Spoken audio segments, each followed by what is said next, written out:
Di yeroo maggee yookaan jaartiin ta'e dhuftu dhageessee beekta. Jaarsi kee yeroo dhufu yookaan abdii yeroo dhufu tasatti gizee hirriba keessa jirullee ta'ee beekan si biratti fa'a. Jennee ana namoonni haaree taatan subscribe nu godha ka akkasumallee dafa like keessa nammoo baay'ee natti tolee jiran garraatu.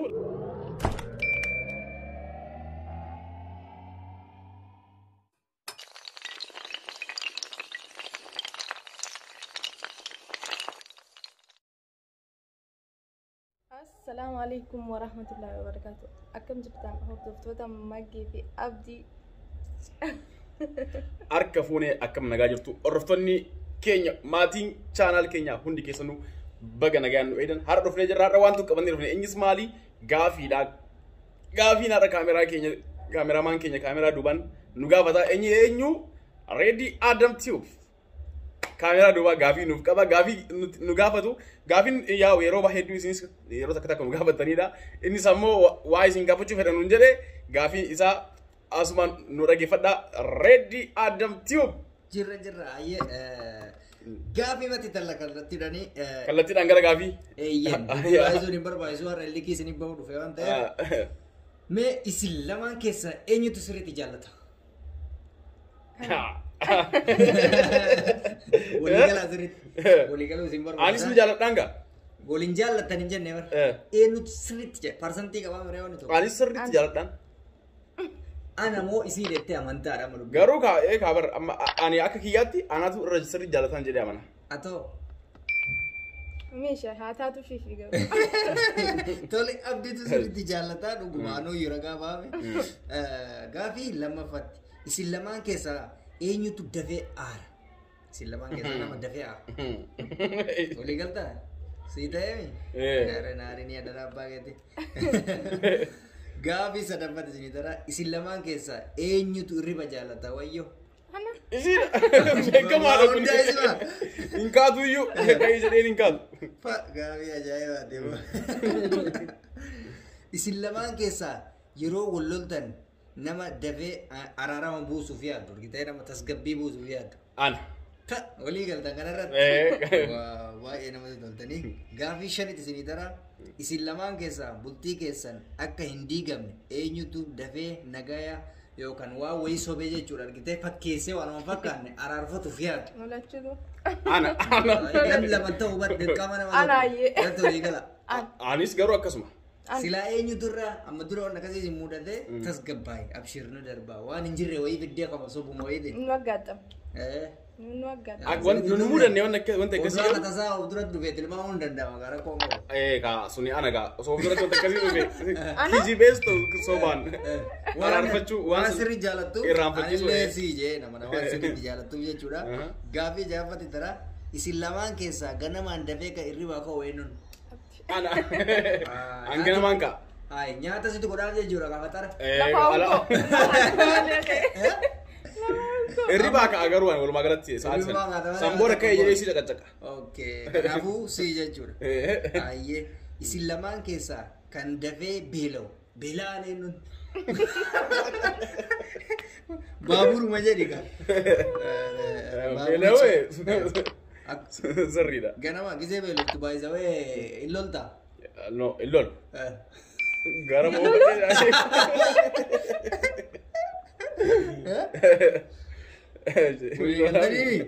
hayyee amma gaafii jabaatti isinii darbine ka. Rabbi isin hawaasa. Amma abdii gaafadha. Maaloo qopheeffattee dhufte har'a gaafiin tara isin gaafadha. Abdii yeroo maggee yookaan jaartiin ta'e dhuftu dhageessee beekta.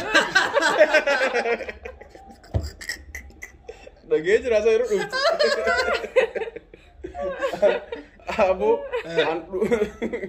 dhufuu osoo dhageen bubbulee jira kaisii kiisiiti sanuma dura dhufuu namni sirrii dhufu namni hiriyyoonnummaan kiyyaayyuu nama dhufu hin dhageenyan. Soo dhageettee hin beektu jechuudha. Yeroo isiin dhuftu dhagee hin beeku. Suutumatti dhufti jarri bara. Ayyee ati dhageessee hin beektu haa ta'u maggee dhageessee beekta. Jaarsi kee yeroo dhufu kan abdii yeroo dhufu tasatti gisee hirriba keessa jirullee ta'ee beekan si biratti fa'a. Wayii fasaam. Ani dhufa.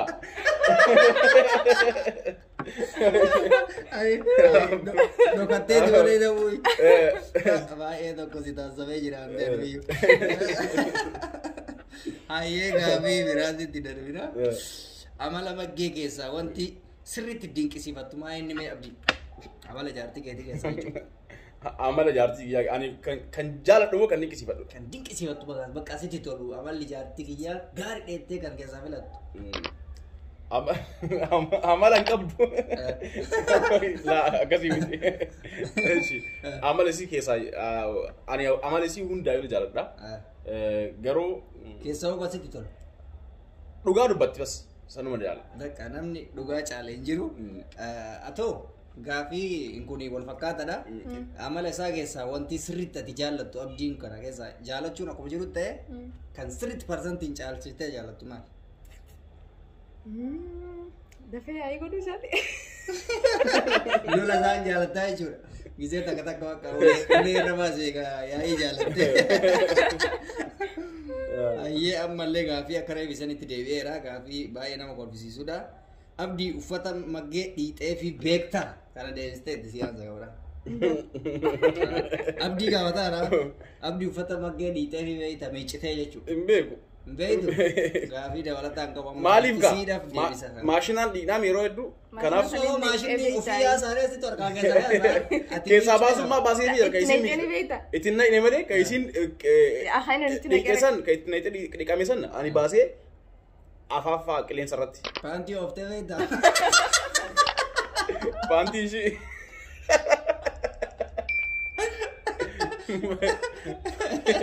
Paantii hafeen beeku. Atoo maggee uffata isaa miiccitee beektaa? Eenyu dhiqana malee.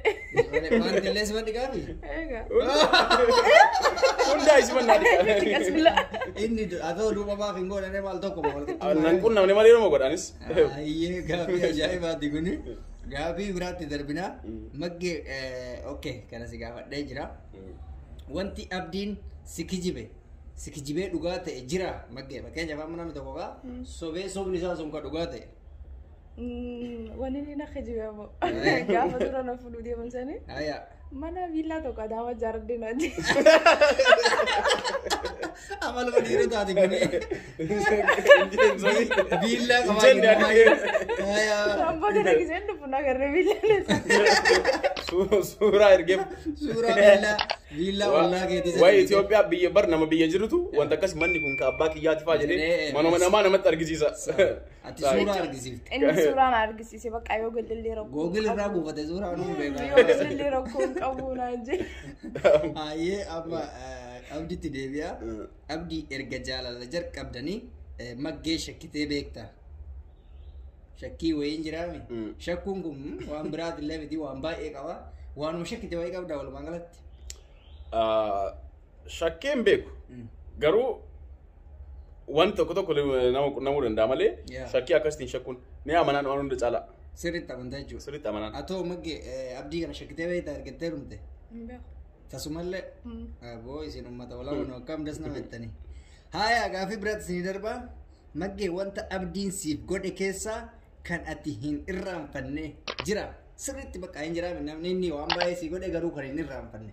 Yoomiyyuu jechuun osoo akka tasaatu ol galtanii rabbii wal isin gachisiisini jira.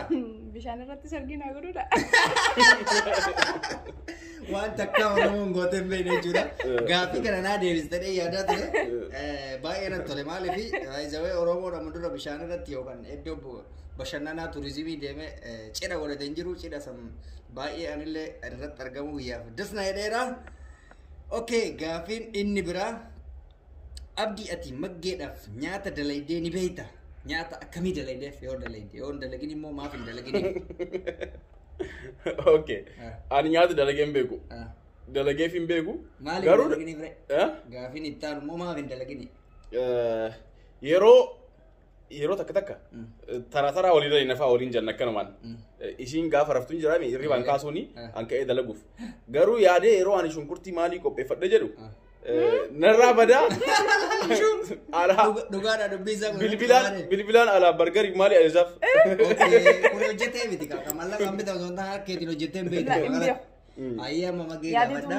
amma si gaafadha nyaata ati dalaydee fi akka tasaa inni harkatti uffatee jira tasa guyyaa wayii ati haamileen dalaydee kaate inni immoo si harkatti laaffise wayii jira. Naan jiru. Hin jiru gonkumaa. Hayyee ammas gaafii. Nyaata si hundaayyuu jaaladhaan. Wanti sin dalaydee hundaan jaaladha. Waan hin baalamoyaatiif jecha. Mooyaan manarraa jetta. Hayyee mee abdi erga fuute egaa shariyaa islaamaa keessallee akkasumas immoo jaarsaaf jaartii keessallee wal gaggarafuun hin jira jaartii ta'e erga fuute garaftee beektaa guyyaa tokko xiffillee hin ta'u. No, akkanatti tuqeen hin beeku. Udaa akka tasaa balleessitee waan wayii si aarsitee. Osoo balleessites aaree loluu. Tasgabbaa'e. Fakkeenya haa jennu. Tasum wayii namni doongoraa waan wayiitii si aarsite tarkaanfiin isii dhaafati gootu maal inni maal hin xafaatamoo itti kaatamoo ariitamoo waan akkamitti. Ani loluu danda'a aariidhaan. Afaaniin loluu danda'a malee harkeetti jaartii jetti haadha manaatti jetti harkan kaasu. Waan badaas. Shari'aan xiqqoo tuqa itti. Garuu harka irratti hin kaasu aaruu danda'a loluu danda'a xiqqoo. Samboora daqiiqaa shamboora yaanuu irraan fadhisan. Hayyee amma maggeetti taraa mi'a magge ati jaarsi kee kun guyyaa tokko aariidhaa silaa sin dha'u jedhe waan sin dha'u jedheef immoo akkanan sun. Tasa dogongoree aariidhaa yookaan kaballaa yookaan zaqqii baafatee akka Itoophiyaa sanitti zaqqii kana sirra yookaan qabattoo sirra bute akkam gootaati akkam isa goota deebitee isaa wallolta moo jaluma yaalifta. Manu saree maaliin godha? Maka ima tumamteetu yaalista? Maaliin godha? Tumi gaamaarri gatu maali isaati? Ayyoon haarillee nu mancallisaanii beekta? Ayyoon haarillee akkeessatti lolu mancallisaan ayyoon haarillee. Hayyee mee gara xumuraatti isinii deema kasanirraa feti qoon taphannaa erga YouTube chaanaalii kana hojjechuu jalqabdanii ol fuutanii wanti hojii kana keessatti muudannoon isin mudate jira hin jira miree namni waa dogongoruu jira waraabbii adda addaa keessatti wanti isin mudate jira walii galatti deebisuu hin dandeessa sillee Hamaa si mudanne. Gaafuma yaa jalqaba ka sodaa isii san malee homaa yeroo jalqabaaf namoonni sodaata kaameraa namni hin beekne. Samboon isiin waan barattee jirti abbaa fi caala. Amma aktiivistii anillee asumaan isin dinqisiifatu barbaada hojiin isin hojjettan baay'ee hawaasa Oromoo biratti fudhatama argataa jira. Reedii birallee laayikii argattanii koomentii boru isiniif kenna. Kanaaf anillee duuba kana taa'ee wanti naasaa jiru. Gara duuba hin dabrin amma kootu nu bira. Wanni duuba kana taa'ee feetanii xiqqoo fuula kanatu na bilchaate feetanii. Nan beekan kaana bara rakkoon sani. Ashama harka fuudhee daawwattoota fi hordoftoota keenya. Egaan duuba san taa'ee kan isin haasofsiisaa ture Reedii Adam Tuubii. Gaafii kana isin keessa jira jedhee waan yaadeef malee jarri na gaafadhaa hin jenne. Jarri quban qabdu akka tasaa waan affeeranii nyaata san harkaa quufee jennaan. Quufa kana irratti bahuuf garana dhufe. Ofumaa gaafii isin gaafadhu malee jedhee. Namni kaayoo garaadhaa quufe waan baay'ee ta'uu fedha beektanii. So anillee isaan irratti waan wayii ta'a jedheetiniin gaafii kanaan isaan bilcheesse yoo isinillee na muufattan of kolchaa. Isinillee immoo gaafiin akka tasaa hoo safuu eeggachuu dadhabes garuu waan safuu cabsanatti fakkaatu na of kolchaa isiniin jedha. Silaa namni gaafii na gaafatu hin jiru maal godha. Mee akkami gaafii ani isin gaafadhe irratti wanti akka tasaa qirii isin jedhu yookaan as keessa amma murtanii jira. Edit gootanii silaa viidiyoo kana amma no homaa wanti irraa murru hin jiru gaafii ati nu gaafatte gaafii bareeda jechuun osoo yaadini sanuu osoo yaadine waan isin beekne waan ta'eef waan osoo nuti hin beekin nu gaafatte waan ta'eef yoo akka tasaa gaafii kiyyan jala hambistan viidiyoo kana dhiiftan malee akka murree fi beektan no ani bortaa'ee hordofuu dha waan ta'eef gaafii kooti kikkiliin deebisuu dhabuu waan keessanii garuu akka keessanii jala murree dara abbaa keessanii homaa murru akkasumatti guyyaa biraatti illee isin gaafadhee adda addaa. Baay'isawee asirratti yaadna ni kennachuu barbaadu tokko maal inni ijoolleen Oromoo yeroo nama hordofanitti yaada adda addaa namaa kennanii beektaa. Hojiin isin hojjettan koomentii keessa yeroo tokko tokko dubbisutti waan baay'ee nama bashannansiisuu fi yeroo ammaa kanatti Oromoon bashannana keessa hin jirtu gadda hedduutu itti baay'atee waan bashannananii barbaadan waan ta'eef isin immoo fataa isaan gochaa jirtanii anallee fataa na gootanii asumaan kun baay'ee isin dinqisiifachuu barbaada. Atillee akka nama haaraatti osoo hin taane maggeen hedduu dhugaa hedduu si dinqisiifadhe maaliif beektaa dubartiin gaafa sooshaal miidiyaa kanatti dhuftu hedduu sodaatti waan haasoftu harkaa badaatti garuu yeroo dhiyeenya kana keessatti jijjiirama guddaa fiddee jirta. Yeroo dhiyootti YouTube awwaardii akka fudhattan abdiin isinirraa qabaa keeppi taappi isin jedha. Abdii rabbiitiin kuma dhibba guunnee yeroo dhiyootti badhaasa YouTube irra san ni fudhanna jennee yaadna namoonni haaree taatan subscribe nu godha ka akkasumallee daba like keessa nammoo baay'ee natti tolee jiran garraatu like godhuun yeroo hundaayyuu amilee nuuf ta'a. kanuma guyyaadhaa reedii mana keenyatti irbaata affeerreetii dhufee nu wajjin tattaphannee faafaa jenneetiin amma osuma teenyu ka'a viidiyoo isin waraaba gaafii isin gaafadha nuun jedhee hayyee jenneeni gaafii ofuma isaatii barreeffate achumatti nu gaafate jechuudha. Isaan bira taa'ee messenjeri marraatti barreeffadheetuma save download godhe beektanii afaan taasaa. Inna turtiin har'aaf isaa wajjin turre kana guyyaa biraammoo akka tasaa indoon biraankii fa'aa isin godhuu danda'a. Waan isin yaadne wayitiin jara kana isiniif hin jajjabeessa. Ammaaf qoyitaa nan isin wajji godhe qoyitaa. Galatooma reedii Adam Tube hedduu isin galateeffannaa galatooma yeroo itti aanutti kaanutis akkasuma isin affeerrii gara biraa wanta garagaraati wal affeerriitu akkasuma kagaa yuutuubara garanaa wal affeeraniiti nutis wanta akkasirratti ni hirmaanna jennee abdannaa ammaaf baay'ee isin galateeffanna gaafii isin nu gaafatan hundaa isiniif gaafannee deebisnee jirra jennee abdanna. Kanaaf har'aaf nagaarra olaa nagaarra bulaa fayyaa naa ta'a gama kiyya. Atoo maggee nagaatti hin jettu. Bye. Bye. Assalamu alaikum. Ciao.